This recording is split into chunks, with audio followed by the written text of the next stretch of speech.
Hey mamas, welcome back to my channel.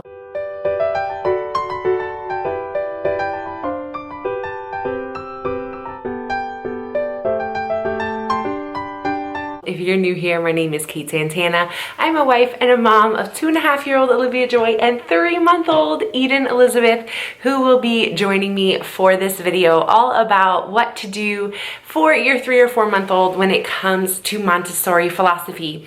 Before we get started, if you are interested in content that has to do with home, a lot of parenting, homemaking, homeschooling, home birth, things like that, go ahead and click that subscribe button so you can stick around for more videos.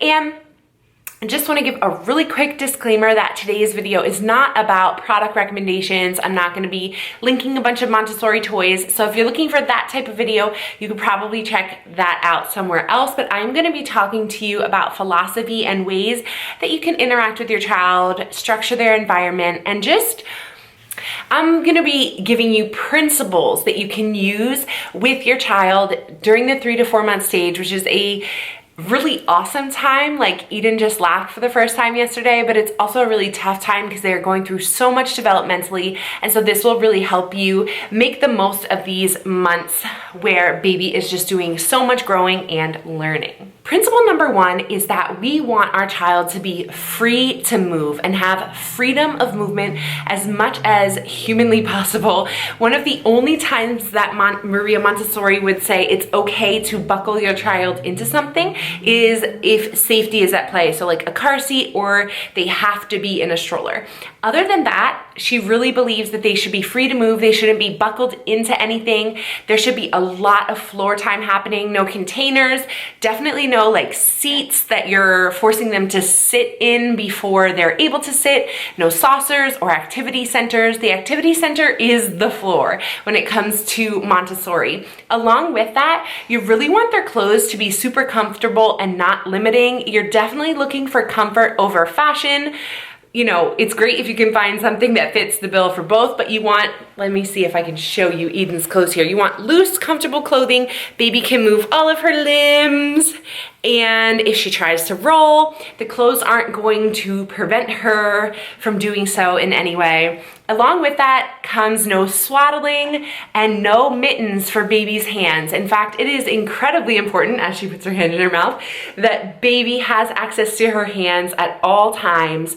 And so you're not swaddling and you're not putting mittens on her hands. Her hands are going to help her develop her intellect. So you want baby to be as comfortable as possible, right, baby? Yeah.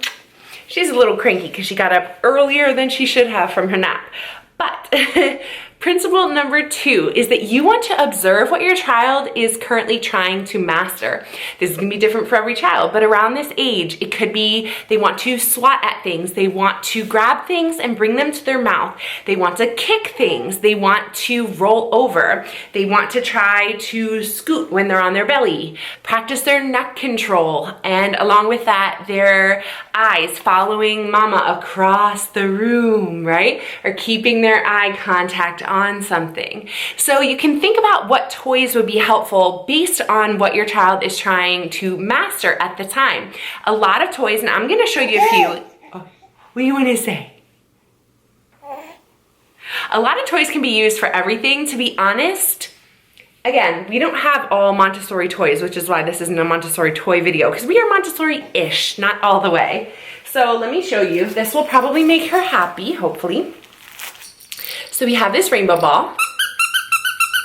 It squeaks, so she likes paying attention to that. She likes moving her eyes. She likes the crunchy sound. She loves trying to grab this and pull it to her mouth. Or hold on to it. If I put it down in a certain spot, she will kick it with her feet. So I can use just this one toy to help her on everything that she's working on. Grabbing, so she can get her little hands in these different sections and try to grab it and hold on to it. She can work on everything with that one simple little toy. In general, we stay away from battery operated and we do colorful and simple and attractive, but we don't do like all of the specific wooden Montessori toys, etc. I find that the toys that we have work well enough. Let me show you something else. We also have this toy. This is from Manhattan Toys. It's just simple. Again, it has moving parts. She likes to, for sure, grab it. It's easier to grab because of the little rope parts. Bring it to her mouth for sure and see what it tastes like and feels like. So I'm just watching for the skills that she's trying to master at the moment and allowing her the opportunity to practice them. Next, you definitely want to work on, which I'm sure you're already doing, socializing with your baby. So that means narrating everything. So if you're changing her diaper, tell her what you're doing. Oh, I'm just gonna do this right now. Okay, I'm gonna, button your outfit back up, or I'm gonna change your diaper. I'm just gonna put some diaper cream on. Whoa, drooly. You want books that have realistic pictures, specifically pictures of human faces if you can, or pictures that are very realistic. Montessori is not into fantasy or cartoonish type pictures, so especially at this age, we are showing her books that are realistic. Let me show you a few. So they have so many of these books, the touch and feel animal books. I'm gonna show it to her in just a second. So Kitten and Puppy, you wanna read that? Oh, she's trying to put it in her mouth. And then I thrifted this one, Baby Faces. So I just look for anything that has real humans in it and then real animals and things like that. It works perfectly for 3 to 4 month olds. And honestly, even older than that.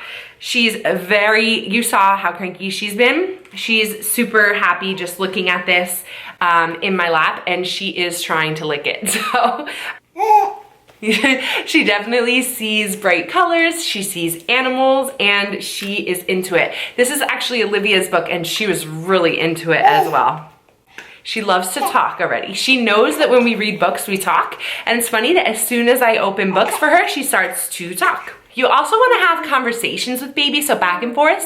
Like if she's talking and then she's silent for a minute, say, oh yeah? What else do you have to say? I mean, a lot of these things parents do anyway, but that's very Montessori, is just to have back and forth conversations with your child. Lastly, when it comes to socializing, actually they can socialize with themselves in a mirror. They don't realize that it's themselves, so they will talk to the baby in the mirror, coo at the baby, smile at the baby in the mirror.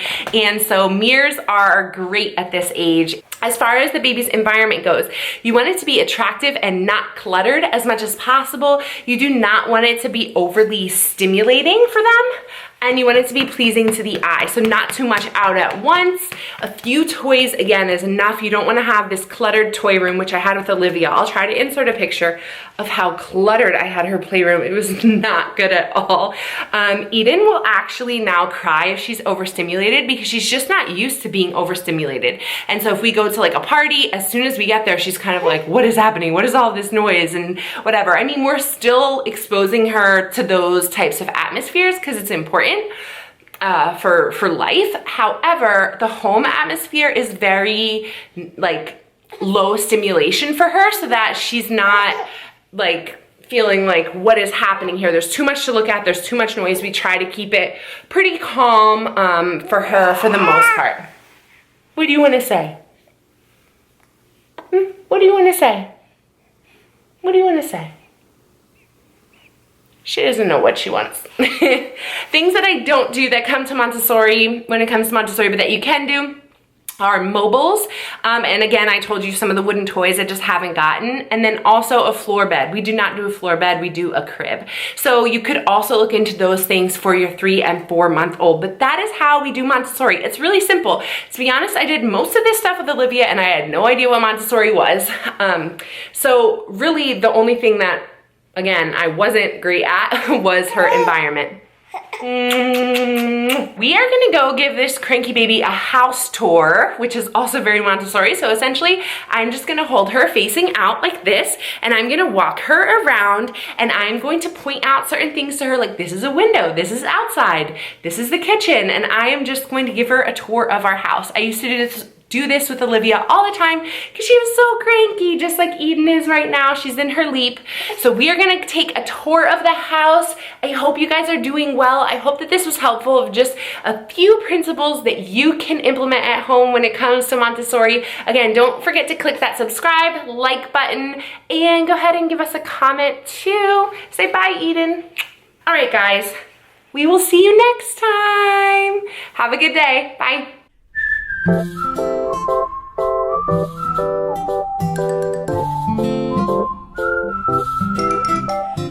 you.